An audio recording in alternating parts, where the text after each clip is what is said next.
Those of us who see Donald Trump as a threat to democracy agree that he must be defeated in November. From trying to overturn the last election he lost to promising to use the force of law to exact revenge on his enemies if he returns to power, to the 900-plus page playbook known as Project 2025, which lays out a detailed plan for seizing and consolidating power, the danger is clear and present. But we seem to have lost sight of all of this in the last 9 days for some valid reasons. Since President Joe Biden's performance in the first presidential debate, there's been much debate among the punditry about his competency to run, along with justified anger toward the team that surrounds him. But without dismissing the legitimacy of those concerns, this election remains about one thing and one thing only: the threat of losing our democracy. And that is where our efforts at convincing one another need to be spent. You can list all of Biden's flaws, and you'd still be left with the same conclusion. Only one of the two main presidential candidates poses an existential threat to democracy. No doubt Biden's debate performance was a collective shock to the system, in part a consequence of mounting frustrations in recent years that reached a climax that evening. Since witnessing a mob of extremists overtake the nation's capital, we've been battered by a series of events that have shaken this nation's foundations to its core.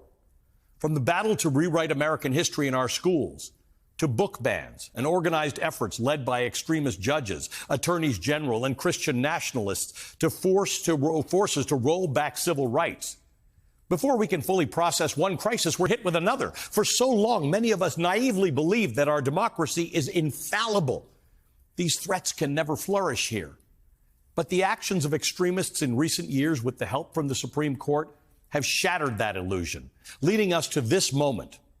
The current rage, the confusion, the bickering are all different and valid manifestations of our collective anguish.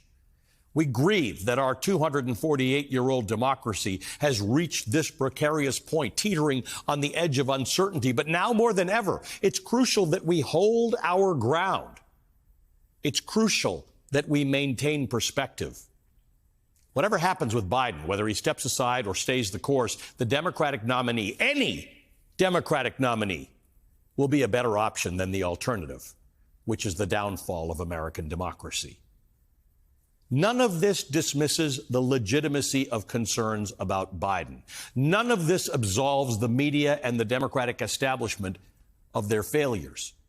Understanding how we reach this point demands a reckoning that must occur. But American politics right now is a big building on fire, and discussing whether the building had enough sprinklers in it is not the discussion for right now. There will be ample opportunity for reflection if democracy prevails. But if extremists seize control in November, that will be the least of our concerns.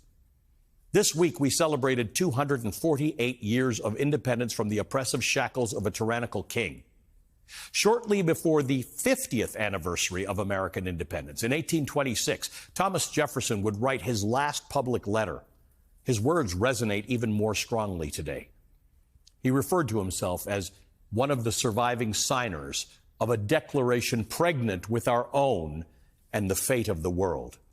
He continued, "It's good to know that, quote, our fellow citizens, after half a century of experience and prosperity, continue to approve the choice we made. Let the annual return of this day forever refresh our recollections of these rights and an undiminished devotion to them," end quote. There's a paradox worth mentioning here when you talk about Jefferson. Despite working to establish a new nation founded on the principles of freedom and liberty, Thomas Jefferson was a slave owner. And the nation's founding document, which he authored, did not move to abolish slavery. Since Jefferson penned those words, those rights have been extended to black people and to other minorities and to women, with each generation building upon the last. Since declaring independence, our great American experiment has been tested over and over again. We have sacrificed many lives to safeguard liberal values both at home and abroad.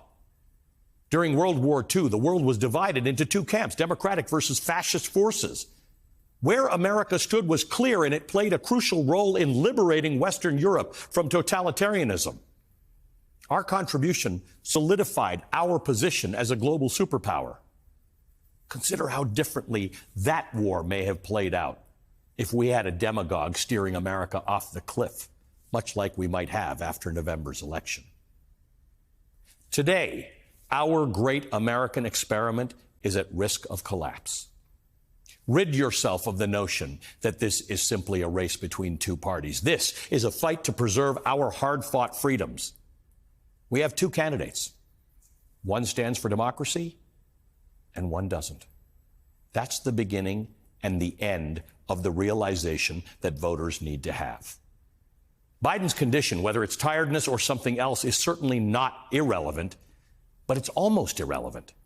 74 million people voted for Donald Trump in the last election. 81 million people voted for Joe Biden. The failure is that after 4 years of Donald Trump, more eligible voters didn't vote than voted for either candidate. Even after 4 years of Donald Trump's disastrous policies and in the middle of the COVID crisis that Donald Trump made much worse than it needed to be. This moment, and I'm not sure who should be at the top of the ballot, but this moment transcends Joe Biden or any of our feelings about him. Our effort now is nothing less than the preservation of democracy. More than 2 centuries after the Founding Fathers rejected tyranny, we find ourselves summoned to a similar call to defend and uphold the principles of democracy. Our job as citizens is to choose democracy, whomever is carrying that flag into the next election. Hey there, MSNBC fans. I'm Luke Russert, and be sure to join me, Rachel Maddow, Jen Psaki, Lawrence O'Donnell, Steve Kornacki, Joy Reid, and many more September 7th in Brooklyn, MSNBC Live Democracy 2024. Click on the link for ticket information. We will see you there.